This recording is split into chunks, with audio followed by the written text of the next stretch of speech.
En classe est un espace dédié pour nos enseignants, nos professeurs, d'exprimer, de se faire connaître, de faire leur propre promotion, mais aussi de faire la promotion de l'école guinéenne. Nous sommes au groupe scolaire El Hadj Kadete Mamadi Doumbouya. Dans cette enceinte scolaire, nous allons partir à la rencontre de M. Laïba Traoré. Il est professeur de chimie dans les classes de terminale sciences mathématiques et expérimentales. En classe est un espace dédié pour la promotion de l'école guinéenne et valoriser nos braves enseignants, nos professeurs qui se battent nuit et jour pour l'éducation, la formation de nos élèves dans les enseignements publics et privés. Nous sommes de cœur avec vous. Nous Mousso Condé assure côté caméra. C'est parti à la rencontre de M. Laïba Traoré, professeur de chimie dans les classes de terminale, sciences mathématiques expérimentales. Bonjour monsieur. Bonjour. Acceptez de vous présenter à nos millions de téléspectateurs qui nous suivent à travers le monde sur Aya TV Guinée, la télé de Nouvelle-Guinée. Moi, c'est M. Laïba Traoré, professeur de chimie, et je suis de la 45e promotion de juriste Nyerere de Cancan. Bienvenue dans l'émission En classe, M. Laïba. Merci beaucoup. Ensemble, nous allons commencer par d'abord la solution. Après la solution, nous avons fait une taxonomie par rapport à cette solution. Nous avons classé ces solutions en 3 catégories. Nous avons vu qu'il y a des solutions acides, solutions basiques et solutions neutres. Et nous avons pris un exemple de cette solution-là qu'on appelle solution acide.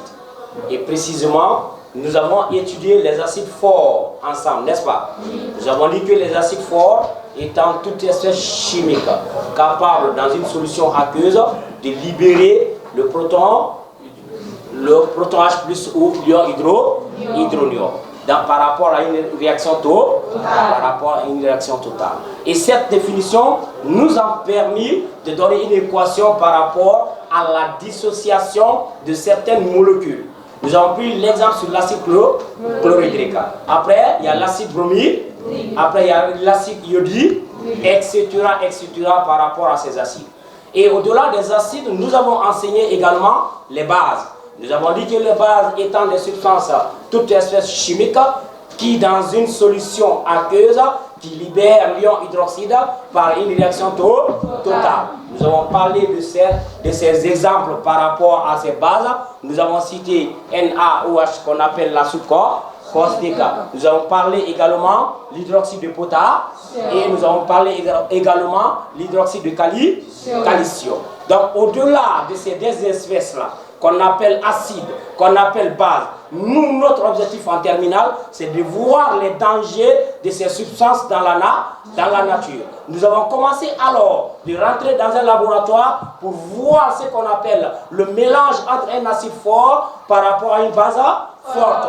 Nous avons mélangé ensemble et nous avons trouvé une solution par rapport à ce problème. Parce qu'il faut identifier la solution obtenue. Comment peut-on identifier la solution obtenue? Il faut passer par son pH. Alors, nous avons trouvé le pH de la solution.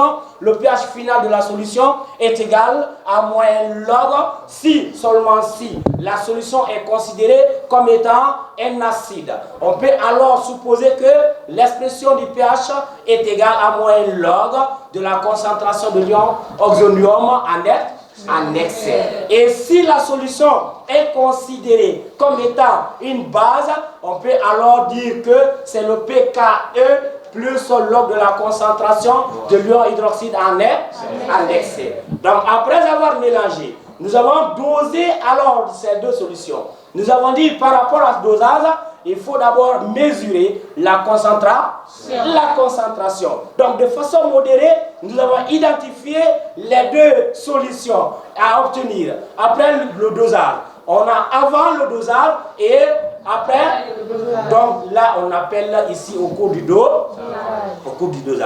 Donc aujourd'hui, nous allons voir alors comment peut-on former un couple entre un acide faible et sa base conjuguée. On est d'accord? C'est pour cela. Aujourd'hui, nous allons commencer le thème du jour, c'est l'acide faible. Et l'acide faible, je vais noter l'acide faible, les acides faibles. Quand on vous parle de l'acide faible, c'est d'abord connaître quoi? La définition. Qu'appelle Définissons d'abord un acide fort. C'est quoi un acide fort? Oui, Condé. Un acide fort, Oui, c'est toute substance oui, capable de libérer oui. les ions hydronium. Alors, c'est toute substance qui, dans une solution aqueuse, capable de libérer les ions H3O. Mais la réaction est comment? La réaction est donc, par analogie, on peut définir l'acide faible en disant quoi? C'est toute espèce chimique dans une solution aqueuse capable de libérer les ions H3O+, par une réaction limitée ou partielle. Donc c'est ça la différence entre les deux, l'acide fort et l'acide faible. Donc je vais alors noter, c'est toute espèce chimique. On est d'accord? Oui. Toute espèce chimique. Toute espèce chimique. Oui, qui dans une solution. Dans une solution. Permettez-moi d'abréger la solution comme ça. On est d'accord? Oui. On peut passer? Oui. Quel type de solution? Solution aqueuse. On est d'accord? Oui. Donc toute espèce chimique qui dans une solution aqueuse capable de faire quoi? Libérer. Capable. Alors, capable de libérer. On est d'accord? Oui. Capable de libérer. Ça va libérer quoi? Les ions. Et quel type d'ions? Les ions hydroxyde, pardon, les ions hydronium, excusez-moi, hein? C'est les ions hydronium. Les ions hydronium, c'est H3O+, entre parenthèses. On est d'accord? Et si ça libère les ions hydronium, quelle est la nature de la réaction? Est-ce que c'est une réaction totale ou une réaction limitée? C'est une réaction totale. C'est une réaction limitée. Alors, par une réaction limitée. On est d'accord? Oui. Et la réaction limitée est appelée quoi? Autrement, c'est une réaction partielle. On est d'accord? Oui. Donc, entre parenthèses, la réaction partielle. Et cette définition, nous allons mettre en application. Mais il faut passer par une notation. Alors, il faut symboliser les acides faibles. La notation. Comment peut-on noter les acides faibles? Avec les acides forts, nous avons trouvé un représentant. Nous avons dit que les acides forts sont symbolisés par AH si c'est le monoacide, par HNA si c'est le poly. Alors, qui va nous donner alors le représentant des acides faibles? C'est noté par H. Merci mon ami. H représente les acides faibles. Alors, si vous avez un représentant des acides faibles, nous allons revenir à la théorie. Parce que la théorie, elle est liée à la pratique. Alors, je vais prendre AH plus quoi? Plus la molécule. Parce que nous avons dit qui dans une solution A? Alors, le solvant c'est quoi? C'est la molécule. On ajoute la molécule d'eau sur quoi? Sur H. Et l'équation est comment? Est limitée ou pas? Alors double flèche veut dire pas? Partielle. On a quoi? Nous avons la formation des ions quoi? Et quelle est la formule des ions hydronium? C'est H3O+. Et qui va se dégager après? C'est A-. Donc ça devient la base quoi? C'est pour cela on vous dit notion de couple. Parce qu'après la décomposition d'un acide faible, on obtient deux couples. Le premier, c'est entre AH et A-. Je vais noter alors notion du couple. Acide, base. On est d'accord? Donc nous allons identifier les deux. Exemple, nous allons trouver ici dans cette équation H comme étant l'acide bar. Quelle est sa base conjuguée? A-. Qui va former le second couple? C'est entre qui? Entre qui? Si moi je forme entre AH et A-, c'est un couple. Et le second couple, c'est qui? Oui.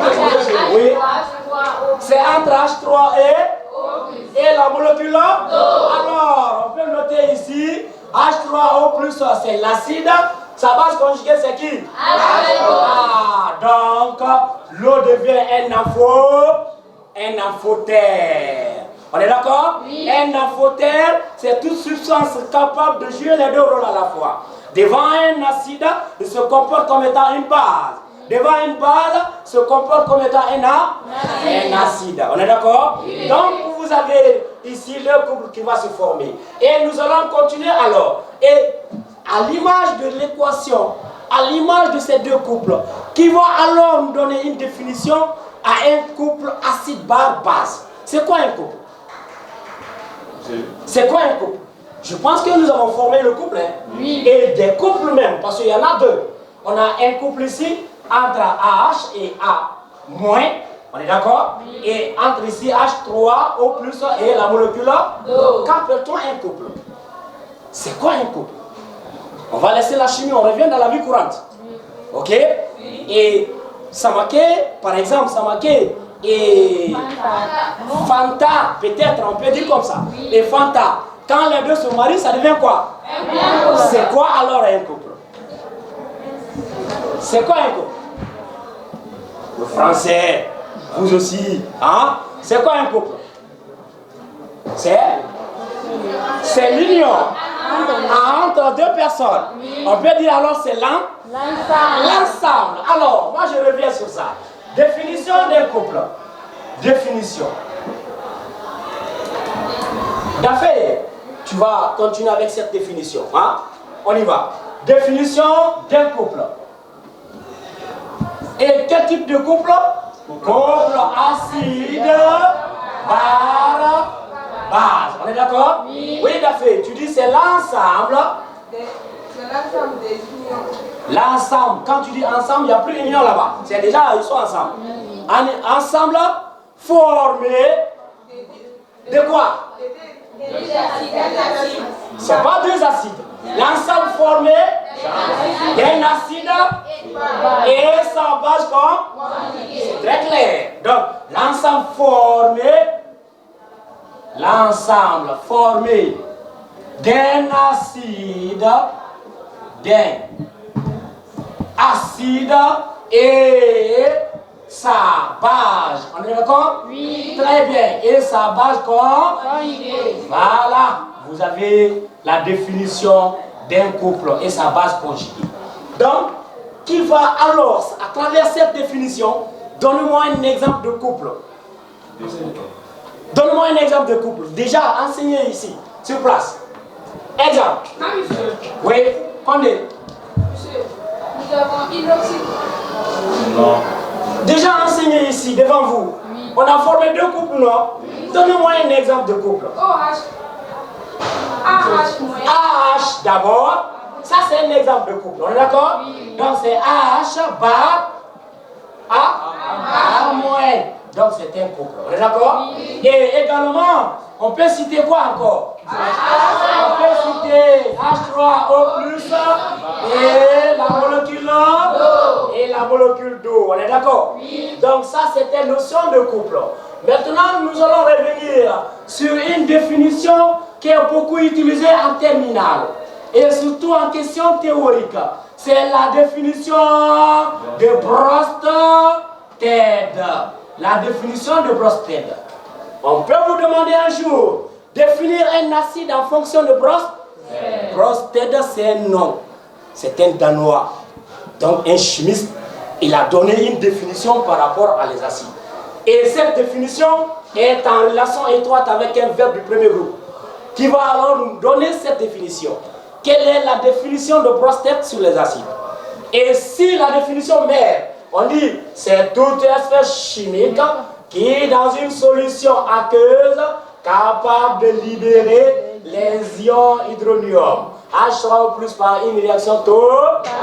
Alors, selon Bronsted, quelle est la définition de l'acide? Un acide, selon Bronsted, c'est toute espèce chimique. Il n'a pas changé la nature. Il a dit c'est toute espèce chimique. À lui, il a utilisé un verbe du premier groupe, capable de céder. Moi, je suis pauvre en verbe. Qui va changer le mot céder par un autre verbe du premier groupe? De même sens. Oui, quoi, oui, madame. C'est Keta, oui. On dit c'est toute espèce chimique Oui. qui Alors, ça va venir. Oui, qui? En attendant, qui capte. Ah, CD est égal à capter? Non, je ne suis pas d'accord. CD n'est pas égal à capter. Ok? CD veut dire quoi? Donner. Et celui qui capte, c'est celui qui fixe. On est d'accord? Donc, il faut faire beaucoup attention avec les deux mots. Ok? Donc, je vais noter alors, selon Bronsted, l'acide, c'est toute espèce chimique, toute espèce chimique capable de faire quoi? Capable de donner. On est d'accord? Oui. Capable de donner. Je vais changer. Donner ou quoi? Ou CD. On est d'accord? Oui. Capable de donner ou céder quoi?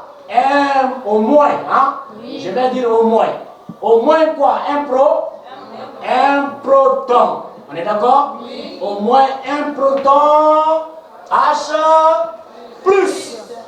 Capable de donner au moins un proton H. Exemple. Prenons la formule générale de l'acide. H par décomposition. Ça donne quoi? Si on décompose comme ça H. Oui? Ça va nous donner? On a d'abord H plus. Merci mon ami. H plus. S, la molécule n'a pas donné H plus. Ça donne H plus.